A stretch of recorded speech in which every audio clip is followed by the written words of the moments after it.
తద్వారా 94,261 ఎన్యూమరేషన్ బ్లాక్లను ఏర్పాటు చేయడం జరిగింది.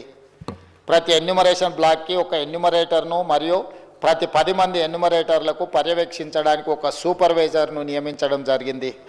అధ్యక్ష, తద్వారా రాష్ట్ర వ్యాప్తంగా 1,03,889 ఎన్యూమరేటర్లను మరియు సూపర్వైజర్లను నియమించడం జరిగింది. క్షేత్రస్థాయిలో సర్వే, సామాజిక ఆర్థిక ఉపాధి విద్య రాజకీయ మరియు కుల సర్వే 2024 నవంబర్ 6న హౌస్ లిస్టింగ్తో ప్రారంభమైంది.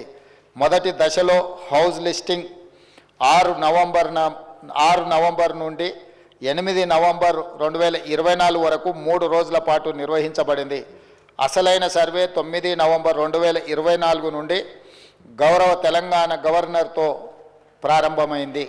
అధ్యక్ష, రాష్ట్రంలో సర్వే 6/11/2024న ప్రారంభమై 25/12/2024న పూర్తయింది. 50 రోజులు సర్వే ముగిసే సమయానికి మొత్తం సర్వే చేసిన కుటుంబాల సంఖ్య గ్రామీణ ప్రాంతాలలో 66,99,602 మరియు నగర ప్రాంతంలో 45,15,532 కాగా మొత్తం సర్వే చేసిన కుటుంబాల సంఖ్య 1,12,15,134. హౌస్ లిస్టింగ్ చేసిన మొత్తం 1,15,71,457 కుటుంబాలకు గాను 1,12,15,134గా ఉంది. ఇది సర్వే కవరేజ్ను 96.9% సూచిస్తుంది.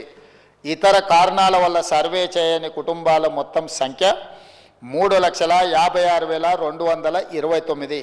ఎక్కువగా సర్వే చేయని కుటుంబాలు జిహెచ్ఎంసి మరియు ఇతర నగర ప్రాంతాలలో ఉన్నాయి. అదేవిధంగా అధ్యక్ష, రాష్ట్రంలో డేటా ఎంట్రీ 20/11/2024న ప్రారంభమై 25/12/2024న పూర్తి అయింది. డేటా ఎంట్రీ పూర్తి చేయడానికి మొత్తం 36 రోజుల సమయం పట్టింది.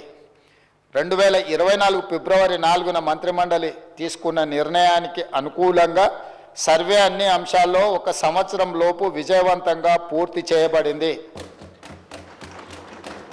అధ్యక్ష, ఫిబ్రవరి 4, 2024 నాడు నిర్ణయం చేసి ఫిబ్రవరి 4, 2025 ఈనాటికి సరిగ్గా సంవత్సరం పూర్తి చేసుకుంటున్న సందర్భంగా ఈ నిర్ణయము నివేదికగా మారి ఈ సభ ముందుకు ఒక ప్రభుత్వ అధికారిక డాక్యుమెంట్గా ఈరోజు సభలో ప్రవేశపెట్టినాం. అధ్యక్ష, అదేవిధంగా ఈ క్రింది సర్వే డేటా మరియు ఫలితాలను పూర్తిగా తెలంగాణ నివాసితులు ఎన్యూమరేటర్లుగా స్వచ్ఛందంగా చెప్పిన సమాచారంపై ఆధారపడ్డాయి.